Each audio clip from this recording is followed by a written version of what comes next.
So crazy story about Benjamin Franklin. There was once a time where he had an enemy, a big enemy. They're going back and forth, and eventually he figures out a way to get closer to him. He says, you know what, maybe I'm going to ask him for help. I'm going to ask him to borrow one of his books. He borrows the book. The enemy lends him the book. He puts the book in his office, never reads the book. A week later, he gives it back to the enemy. He says, thank you so much for lending me the book. All of a sudden, him and the enemy became best of friends. How does this happen? Because he had the guts to ask somebody for help. So today we're going to talk about 12 reasons why maybe you don't ask for help, 7 ways to ask for help, and 7 benefits if you actually ask for help.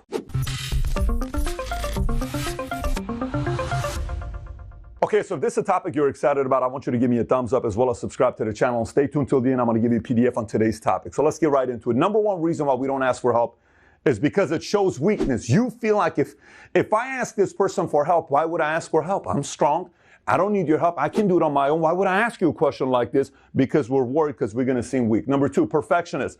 Perfectionists have a hard time asking for help because they don't think anybody can do the job as good as they can. So they have a very hard time having people around them that help them because like, let me just do it myself. You know what? I'm just going to do this on my own. You guys can't figure this stuff out. I'm going to do it on my own. That's a perfectionist, right? And if you have that personality, you're going to build a very small team because no one around you is going to be eventually learning how to do their job because you keep doing everyone's job yourself. Number 3, you're afraid because if you ask and you say, hey, John, I need your help in this one area. I needed a referral for this person. Do you know of anybody? Yeah, I can't really help you in that area.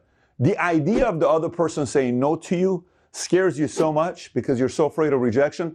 So what do? You don't even ask for help. So fear of rejection is one of the reasons why we don't ask for help. Number 4, shame. What if the other person questions your expertise? Like, wait a minute, I thought this person knew what they were doing. They don't know what they're doing. Why are they asking? In your mind, they're thinking that, so you're ashamed of saying, I don't want other people to think that I don't know what I'm doing. God forbid people find that I don't know it all. Then what do? It's a little bit of a mental game. Again, we play. Number 5, don't like owing favors in return. If you ask somebody for help, that person may 6 months later have to ask you for help, and you don't want to be able to owe help back to the person. So you're like, you know what? I don't want to be in debt. So because of that, I'm not going to ask you for help because God forbid you ask me back for help. I have to say yes to you. Number 6 is don't want to be seen as needy. Sometimes people who ask for help, they're a little too needy. You need me? Am I needy? I don't want to be needy. I don't need you. I'm good. We don't want to be seen as needy. Number 7, don't feel you've earned the right to ask for help. I haven't yet earned the right to ask for help. By the way, this is actually a very noble reason when somebody doesn't feel they've earned the right to ask for help. And sometimes you may be right, where you haven't done enough, you haven't watered the relationship enough to ask for help. But many times, 9 out of 10 times, you've earned the right to ask for help. You can ask for it because the worst thing they're going to say to you is what? No. Number 8, feeling judged. The same thing as goes with shame. I don't want to be judged for asking for help. Number 9, you don't want to burden someone else. If I ask you for help, that means you got to take time out of your schedule to come and help me out. I don't know if I want to burden you with that kind of help. So it's kind of like, I don't want to make other people's life hard. I'll do everything for you. What do you need help from me? But I don't want to put that burden on you. And that mindset limits how big of a thing you can build yourself business-wise. Number 10, bandwidth of contact is limited. You just may not have the right bandwidth. You may not have that many deep relationships. Yesterday on one of the elite masterminds I do on a monthly basis with different entrepreneurs around the world, one of the guys was asking about relationships and how does he get the right kind of employees. I said, the best employees, investors, salespeople, contacts, technology, engineers, the best I've ever gotten is by asking for referrals from people with very high level of credibility, because the level of credibility of a person that gives me a referral is typically the level of quality of the referral I get. So maybe your current bandwidth of contacts you have is not that strong and you need to increase it. And you may be right in that, so we got to improve the contacts you have. Number 11, don't know how to ask for help, which we'll talk about. And number 12, some prefer to help rather than to be helped. You like others. You like to go out there and help others because it makes you feel so needed and special,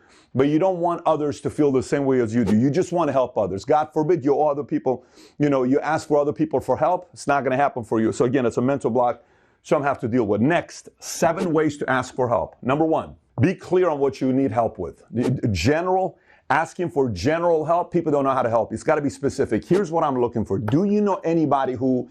Rather than, hey, I'm thinking about doing this. What do you think about this? Can you help me with this? It's general. I'm thinking about doing this. Here's the 5 things I need. Boom, boom, boom, boom, boom. Do you know anybody who can help me get this done? Yes, no, maybe, but at least you're going to be clear on what you're asking for. Number 2, 16 years ago, I'm asking the company I'm working for a lot of things. Can we do this? Can we do this? Can we do that? Can we do this? One of the CEOs who's running this multi-billion-dollar company pulls me aside and says, can I ask you, can I give you some counsel? I said, absolutely. What's that? He said, you ask for so many things that you want to see this company go to the next level. I got to tell you, I love all your ideas. You got a lot of great ideas. He said, but here's the problem. You're dealing with corporate. And sometimes when you're dealing with corporate, they don't like it when you give them 7 things that they need to work on and improve on. He says, what's the one thing? If in the next 6 months, you can only ask for one thing to help and improve them, what would it be? And I said, probably this. He says, then only ask for that and nothing else.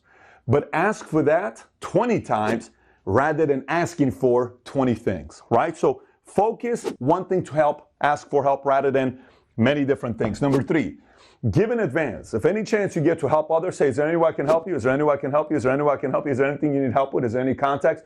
Is there anything? Make that part of your repertoire. Constantly be asking people how you can help them, because in return, when you ask for help, they're going to be thinking and saying, well, this guy's helped me out as well. No problem. Let me go out of my way to help you. Number 4, give them an out to say no. So listen, I don't want you to be fully committed to having to say yes or no, but I need help with something here. If you can, great. If you can't, no problem. This gives me the ability to not feel pressured to have to say yes or no. And believe it or not, the fact that I'm not pressured to say yes or no, I want to do more for you, if that makes any sense. So say, listen, you may or may not be able to help me out in this area, but if you can, I will greatly appreciate it. Here's what it is. I need that, Do you know anybody? Actually, you know what? I do. Let me think about it. I'll get back to you, and then they'll get back to you. Number 5, thank them regardless of yes or no. So if they say, no, I can't help you, don't give them an attitude. Don't block them on Twitter.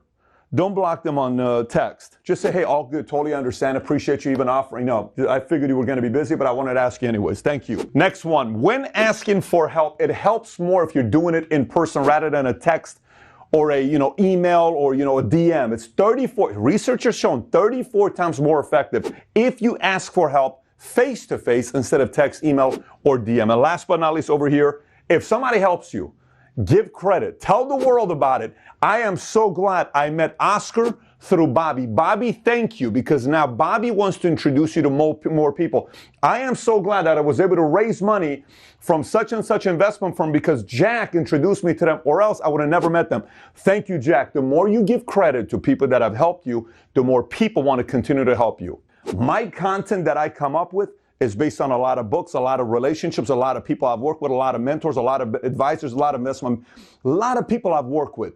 And anybody, if there's any feeling people don't like, is if somebody helped you get to where you are today, you got to give them public credit, or else it's going to be like, why am I going to help you more often in your life? So that's that part. If somebody helps you, tell the world about it. Next one is 7 benefits for asking for help. Number 1, you will find solutions to your problems faster. You do it by yourself, it's going to take longer. So imagine how much is it worth you to fix this problem in 6 days versus 6 months? What is it worth you? Speed. Number 2, you got others to be vested into your problem being solved. It's like, hey, did we figure that part out? We did. Did we figure it out? Yeah, we finally were able to raise that money. We were finally able to hire that one person. We were finally able to get that office. Awesome, and I'm so happy for you. I'm glad I was able to help. So people are vested in helping your mission become a reality. Number 3, creates a stronger bond. Remember that whole Ben Franklin with his enemy, the book, Can You Help Me? Thank you for your help. Creates a stronger bond. Number 4, a sign of a big thinker. The bigger you think, the more help you need. You're comfortable asking other people for help. Number 5, is humility is healthy. Asking for help means you don't know it all. People like humble people. It's more attractive. It's also better for your mental health because you don't feel like you're all by yourself, because the last point is what? Loners carry heavy weight. When you ask for help, you are rarely alone because others want to come for the ride with you. So having said that, if you got value from today's episode, smash thumbs up and subscribe to the channel and text the word "ask for help" to 310-340-1132, 310-340-1132. You will get the PDF what we talked about in today's episode. And outside of that, if you enjoyed this video, I got another video for you to watch. It's titled 10 Questions Everyone Must Ask. Take care, everybody. Bye-bye.